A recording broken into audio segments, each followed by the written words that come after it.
Bora lá, nação, analisar nesse momento a imprensa esportiva, falando aí sobre a preparação do Flamengo para a partida contra o Los Angeles. O Flamengo venceu o Chelsea 3-1, muitos não acreditavam, mas o Flamengo conseguiu vencer o Chelsea. O Flamengo já está classificado para as oitavas de final da Copa do Mundo de Clubes e agora enfrenta o Los Angeles. Vamos aqui analisar a imprensa esportiva falando sobre essa preparação do Flamengo. Chega aqui, dá aquela moral, deixa o seu like. Se você não é inscrito aqui no canal Lance Netos, que é o canal secundário do canal Meu Mengão React, se inscreva e ative o sino das notificações para você receber sempre as informações, o melhor do futebol no seu celular, no seu computador. Corre nos comentários, põe aí de qual cidade você acompanha nossos vídeos. Deixa os créditos ao canal da ESPN Sport TV, link na descrição. Vamos lá para as informações do Flamengo. Satisfação de verdade, ter emocionado fazer um programa ao seu lado. E continuar batendo esse papo em relação ao que o Eric falou, o Rizek falou, dos times brasileiros, né? Felipe Melo falou assim, pô, eu lá no começo eu já falava que os brasileiros iam fazer bonito aqui. Acho que foi um dos poucos brasileiros que teve a confiança, né? Porque eu acho que a maioria não estava acreditando, né? Que até esse momento da Copa do Mundo, os brasileiros dando esse show, né? Na verdade, boa noite. Boa noite. Obrigado, prazer. Rafa também.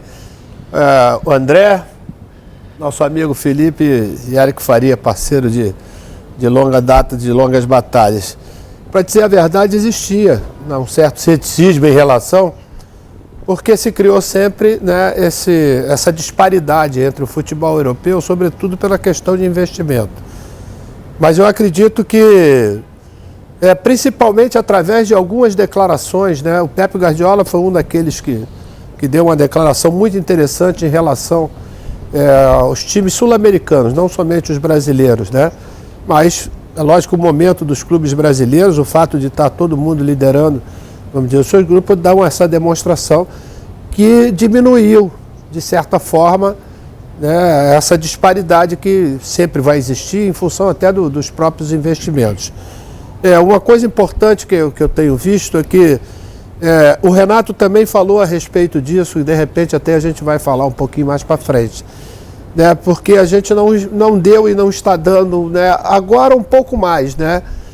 Na verdade, daquilo que precisava realmente se dar era a valorização, né? Sim, sim. Porque você vê, entre os times, né, você tem 2 estrangeiros, né, que são os treinadores de Palmeiras e Botafogo, e você tem 2 brasileiros, né? Então você tem que valorizar isso, principalmente.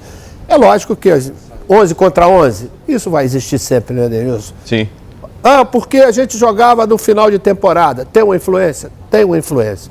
Tem a influência do calor? Tem uma influência do calor e a gente sabe que isso existe. Mas não tira nenhum mérito daquilo que conseguiram os times brasileiros, por exemplo, até agora. E eu acredito, estamos fazendo, né, Rafa, uma simulação aqui, e tem grande chance de a gente botar gente na semifinal. Você concorda, Sobis? E você acha que o comentário nosso, antes de começar a Copa do Mundo, da maioria, né, desacreditando um pouco bastante, aliás, né, do futebol brasileiro, será que isso motivou os 2 treinadores estrangeiros e os 2 brasileiros que lá estão? Bom, boa noite a todos, boa noite a galera que está aí nos Estados Unidos. Depois eu quero uma foto desse programa, tá? Por favor. No meu segundo programa eu já estou realizando o sonho de qualquer um. Eu acho que tem muita... Eu acho que a vitória do Botafogo, ela já apareceu, a vitória do Botafogo contra o Paris, ela já apareceu no jogo seguinte, onde eu senti que o Chelsea já entrou muito mais forte. Eu vejo que o pessoal europeu está sendo muito mais cobrado, né? Tipo, pô, vocês vão perder. E assim começa um novo mundial. Para nós, tudo normal, dentro da nossa expectativa, que a gente viveu isso, eles menos. Mas eu acho também que essa disparidade assim, que tinha de todo mundo, vai um pouquinho porque essa Copa do Mundo ela é no meio do ano. E a gente tinha aí um recorte da final de Champions, de tudo lindo, maravilhoso. E um campeonato brasileiro caindo naquele ritmo de muitos jogos feios. Então a gente começou a achar que era muito mais impossível. E a gente sabe que com um tempinho para treinar, como tiveram os times brasileiros, a gente bate de frente. A disparidade é grande, né, em questão de investimentos, mas quando eles têm esse problema de ter muitos jogos, a gente tira uma vantagem. Senhor Rizek, para vocês que estão em loco aí acompanhando aí a empolgação do torcedor, próximo dos treinamentos, ouvindo as coletivas dos treinadores, existe essa autoconfiança aí dos brasileiros, Rizek? Já debatemos isso, Denilson, porque existem muitas Europas, existem muitas Américas do Sul. O Boca é um time que hoje não joga nem a Copa Sul-Americana. O Flamengo está num outro patamar, Flamengo, Palmeiras, Botafogo, de investimento até em relação ao Boca, aos times argentinos. A Europa também tem times de diferentes níveis aqui, não dá para colocar na mesma prateleira o Salzburg como a do Real Madrid. E eu queria propor a seguinte discussão para vocês aqui. Hoje, será que foi o dia do bicho papão europeu, dos gigantes, né? Real Madrid, City e a Juventus, de quem a gente talvez não esperasse tanto, dá o seu cartão de visitas, porque o Real Madrid ganhou um jogo hoje importante com um jogador a menos, desde o comecinho, nem se importou de ter um jogador a menos. O City passou o carro, a Juventus pela segunda vez passou o carro. Será que hoje esses times da primeira prateleira da Europa deram um recado assim, Mundial, cheguei? Existem duas coisas nisso aí, né? Primeiro, eu lembro o Real Madrid, ao não vencer o primeiro jogo dele, e o Real teve oportunidade de inclusive vencer o jogo, eles foram massacrados pelos jornais madrilenhos. Eles foram massacrados, eles foram cobrados. Então, assim, de repente, porque eu já escutei algumas pessoas falar, mas os europeus não estão ligando muito para isso, não estão ligando muito para isso até chegar. A Juventus começou muito bem. O City hoje deu mostra realmente do grande City que a gente está acostumado a ver. Eu acho que vai passando os jogos e, assim, não tem para onde correr. Eles entendem que a gente está aqui, vamos fazer de tudo para nós ganharmos. Aí você perde o primeiro jogo, você tem um massacre da imprensa local, da imprensa do país. Os caras vão fazer o quê? Os caras vão entrar em campo e vão dar a vida para vencer. Então, cada vez mais vai ser mais difícil. Mas uma coisa é muito importante para os times brasileiros, sobretudo para os times brasileiros. Assim, começou muito bem, mas o fim é melhor do que o início. Tem que manter o foco. Tem que manter o foco porque geralmente depois de um grande jogo bate aquele negócio de fizemos um grande jogo, vamos ganhar na hora que quiser, e não é dessa maneira. E hoje você tem o Botafogo que é líder, mas que de repente se perder o jogo por 3 gols de diferença pode deixar a competição.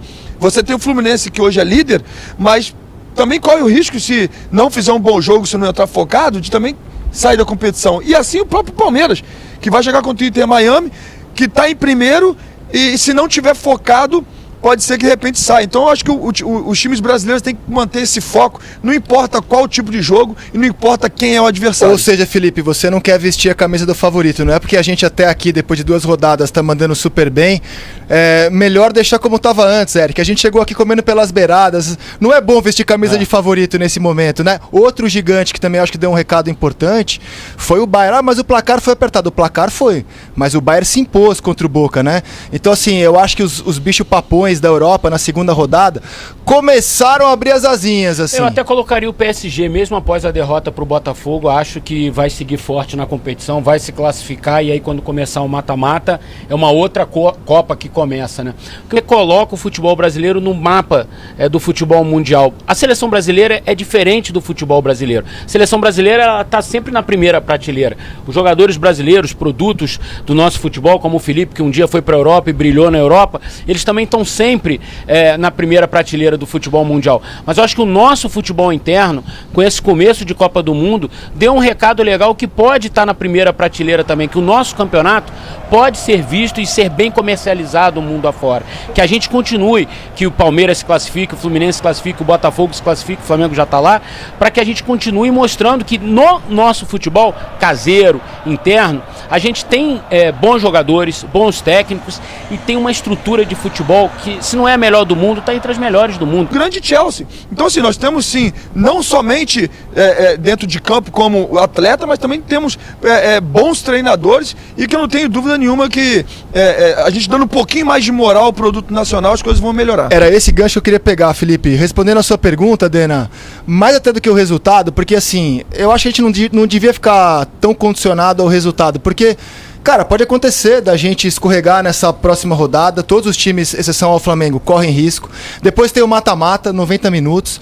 Mas mais do que o resultado que a gente teve até aqui, que é espetacular, né, depois de 2 rodadas, né, o que eu tô sentindo é que há um orgulho do que a gente demonstrou. Ou seja, ideias táticas... E sem ufanismo, hein? Exato, Rizek? sem ufanismo. A gente aqui não tá pregando nenhum ufanismo, o Brasil hoje já tá na... Não é nada disso, é só que o que tá acontecendo é legal. Perfeito. Ideias táticas, treinadores dos nossos times se adaptando aos jogos, jogadores brasileiros já se destacando na competição, como o John Arias, como o Igor Jesus, cita esses dois, mas podia citar outros, né? O Arias made in Colômbia, né? Brasileiro do nosso mas futebol, que atua né? no nosso futebol, né? Estevão, Que que foi eleito 2 vezes melhor em campo, né? Então, assim, até aqui, e eu tenho acompanhado, né? Tenho ficado muito de olho na repercussão internacional.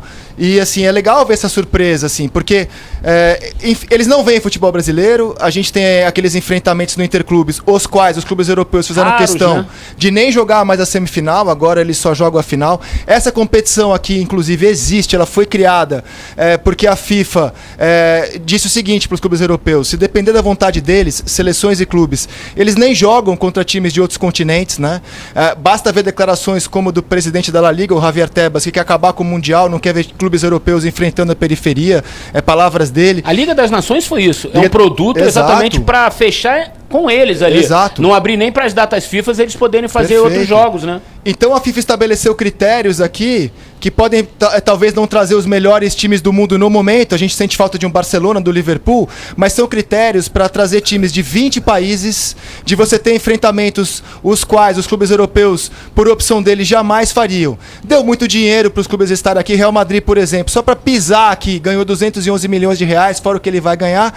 E até aqui, claramente eles não esperavam ver soluções, futebol, desempenho tão bom do Brasil até o momento. Vamos mostrar jogo a jogo como foi esse enfrentamento dos times sul-americanos contra os europeus até o momento. O primeiro deles foi Palmeiras e Porto. Palmeiras dominou o Porto, parou no goleiro do Porto, não deu. O Boca teve um empate com o Benfica, no qual ele saiu na frente, 2-0, e aí bobeou, vê o Boca bobear daquele jeito. 2-2 Benfica. O Fluminense encarou o Dortmund em Nova Jersey, e olha, não ganhou porque acontece, mas dominou completamente um time que na última partida que fez no futebol europeu, derrotou o Barcelona por 3-1. Abriu, na ganhou Champions. de 3-1 do Barcelona. Exato. O Botafogo derrotou o PSG com o Luiz Henrique dizendo que em toda a temporada do PSG nenhum clube no mundo marcou tão bem o PSG como o Botafogo. O Atlético tentou marcar, levou 4, o Botafogo venceu por 1-0. O Flamengo de virada, eu acho importante destacar que foi de virada, né? Porque você leva um gol de um clube como o Chelsea, fala, putz, né?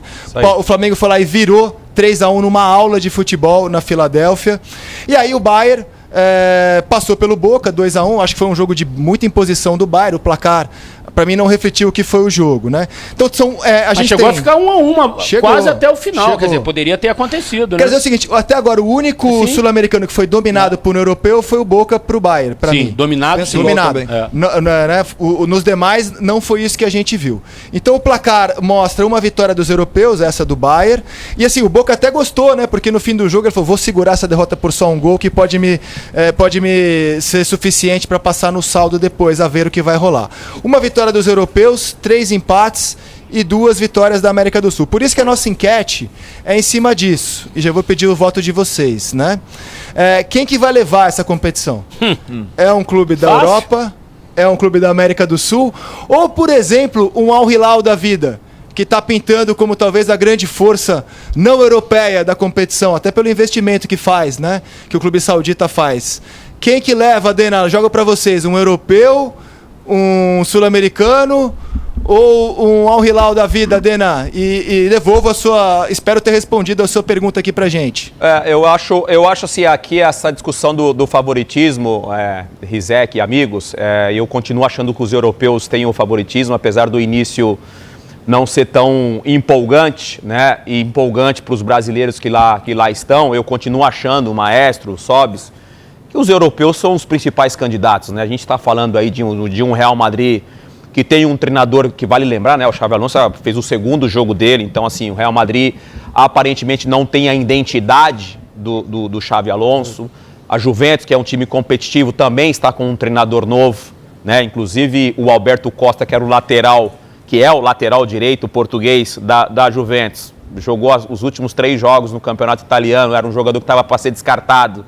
E aí o treinador dá a confiança, leva ele para a Copa do Mundo e ele vem sendo destaque nos 2 primeiros jogos dessa Copa do Mundo. A minha opinião é que os europeus continuam sendo os favoritos e que os brasileiros estão aos poucos ganhando corpo dentro dessa competição, né? Eu acho que exatamente o caminho é esse. Eu vou lembrar uma frase que o Renato Paiva disse, que se encaixa perfeitamente no que a gente está discutindo.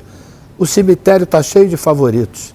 E no futebol, esse cemitério, ele aumenta dia a dia.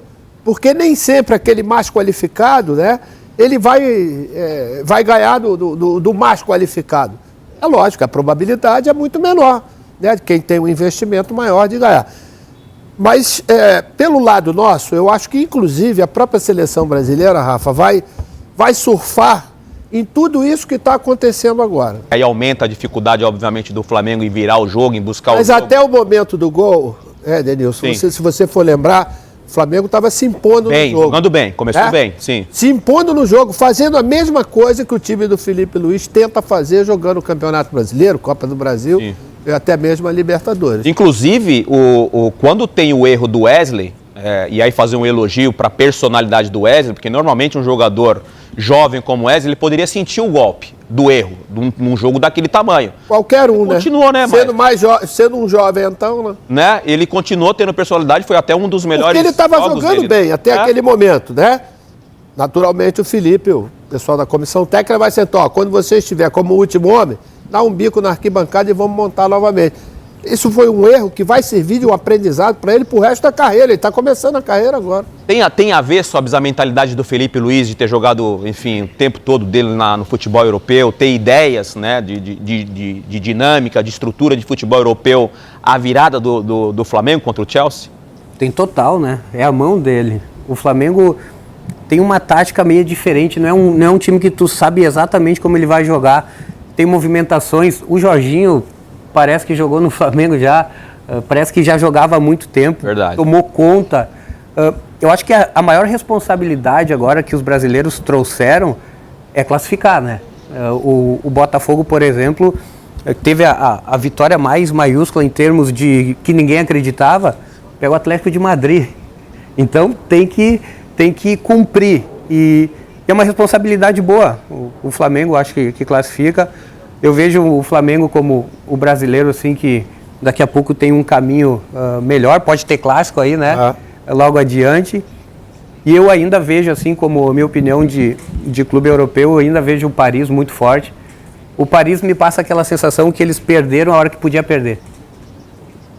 E agora eu acho que eles vão ligar os motorzinhos e vão muito forte. Será, Rizek, que o europeu já pensa lá na frente, né? Numas quartas, numa semi, pensando numa final, e o brasileiro vai passo a passo? Dena, eu não sei. O que eu tô feliz de ver é como os treinadores europeus têm curtido a competição e falado da competição.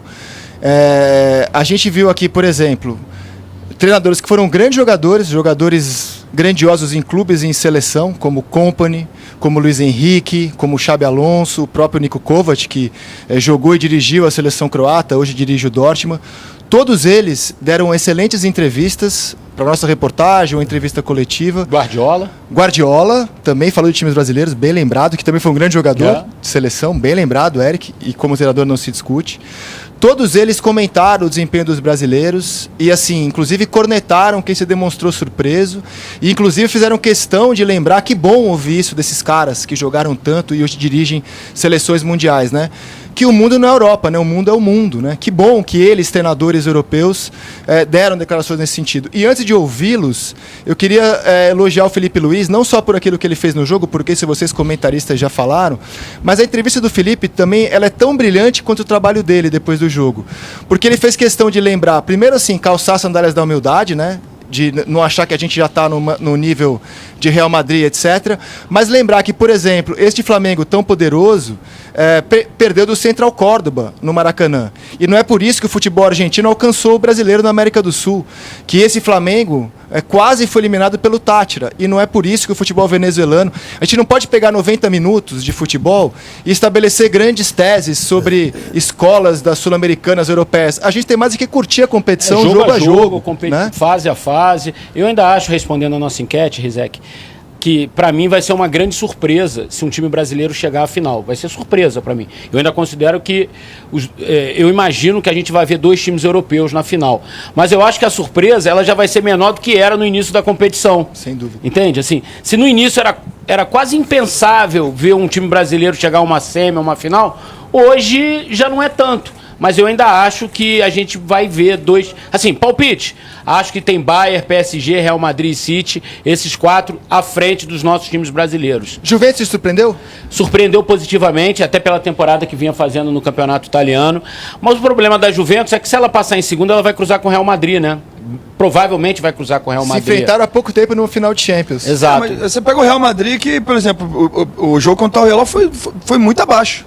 Foi abaixo. Foi muito abaixo. Era né? o primeiro jogo do Xavi também, de né, fato, assim, eles vão esquentando os motores, né? Essa é a mais pura verdade. Agora, eu penso que antes era uma surpresa para muitos, né? As equipes brasileiras classificarem. Hoje já não é uma surpresa. Os europeus que a gente comentou falou sobre a competição e o que eles viram do enfrentamento com os sul-americanos. Not surprised, you know, when I see Danilo on the pitch for Flamengo and I see, you know, Jorginho and all these guys, plus the Brazilian talents, you know, and the guys who have a lot of experience as well in the team, I'm not surprised. So I don't think from anybody who knows football there is a lack of understanding, a lack of respect. For sure not. We have a lot of respect, but that's why it doesn't matter. Even if they are good, they can be good, the fans can love the game, the fans can love the World Cup, but it still doesn't excuse anything for us that we have to want it as much as them. We have to be as hungry as them, even more. And if my team can express this, then after that it's football. Oeste. Agora vamos para Atlantic City com o Pedro Ivo Almeida. Boa. O Flamengo vai jogar em Orlando, mas o Pedro Ivo ainda está em Atlantic City e tem muitas informações do Flamengo que joga contra o LAFC. Temos aí 5 minutos para fechar o programa. Tudo bem, Pedro? Dá para falar bastante do Mengão. Tudo bem, Pedro? Boa noite para você aí ou boa tarde?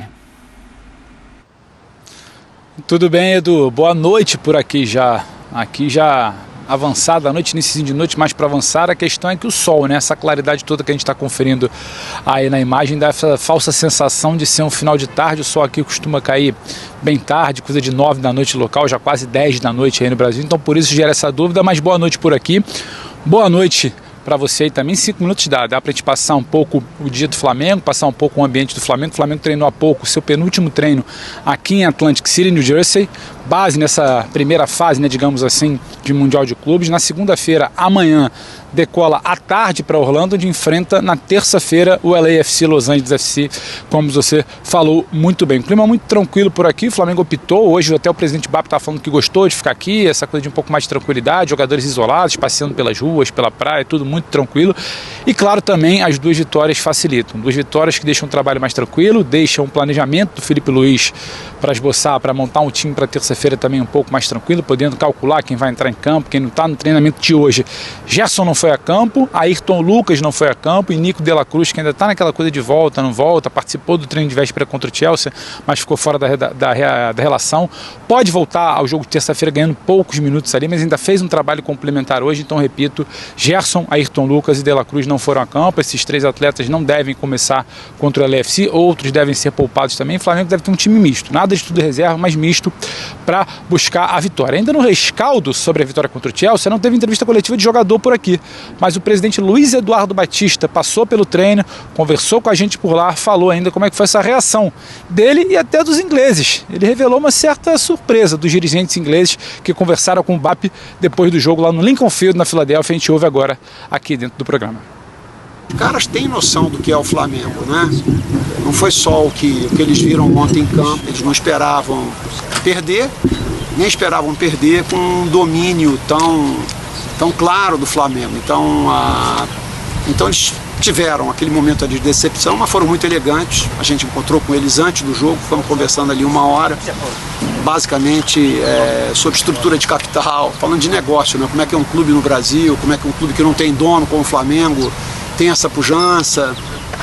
E eu costumo dizer que é sempre mais fácil você fazer negócio com quem você conhece, com quem você teve pessoalmente. Então isso aí foi altamente positivo. Tá, então, a palavra do BAP, Luiz Eduardo Batista, fazer negócio com quem você conhece, nas palavras dele, que também complementou, dizendo que isso não necessariamente representa uma negociação com o Chelsea pelo Wesley. O Wesley sondou o Chelsea ali, o Chelsea sondou o Wesley, quis saber de valores, de condições, mas não evoluiu muito bem. O BAP também disse nessa entrevista que não tem intenção de vender o Wesley agora. Falou de bastante coisa, falou do momento por aqui, falou de Felipe Luiz, Boto, sem pressa pelo novo estádio, que tem o Maracanã por 19 anos, tem bastante coisa dessa entrevista do BAP no nosso site, nas nossas redes sociais, mais um trechinho dele pra gente curtir, né, sobre a situação do Chelsea. Realmente todo mundo muito surpreso com essa vitória. O BAP chegou a falar que não era exatamente fundamental, mas que foi muito bom pelo contexto, tornou o ambiente tranquilo aqui em Atlantic City. Só repassando, Edu, para te devolver, a gente encerrar o programa, o Flamengo faz na manhã desta segunda-feira, aqui em Atlantic City ainda, Universidade de Stockton, seu último treinamento. À tarde, que viaja para Orlando, cumpre a agenda da FIFA por lá, zona mista, entrevista coletiva no Camping World, palco do jogo de terça-feira contra o LA FC. Na sequência, encerramento da fase de grupos, Flamengo já com o primeiro lugar carimbado do grupo D, vai jogar as oitavas de final em Miami contra o primeiro colocado do grupo, que tem Benfica, que tem Boca, que tem o Bayern também, segundo colocado. Valeu, Pedrão, obrigado, bom trabalho aí na sequência dessa cola no Flamengo. Será que o Flamengo vai longe? Será que vai poupar jogadores? Tá aí, nação, então, as últimas informações do Flamengo. Vamos ficar de olho para ver o que vai acontecer. A escalação do Flamengo, porque o Felipe Luiz está realizando os treinos no Flamengo. Eu acho que ele vai poupar jogadores, como, por exemplo, alguns que tomaram cartão amarelo. Ele deve poupar pensando já na próxima fase, que seria as oitavas de final da Copa do Mundo de Clubes. Vamos ver o que ele vai fazer, a gente vai ficar de olho e vamos trazendo todas as informações para vocês, tá bom? Um grande abraço e a gente se vê daqui a pouquinho no próximo vídeo.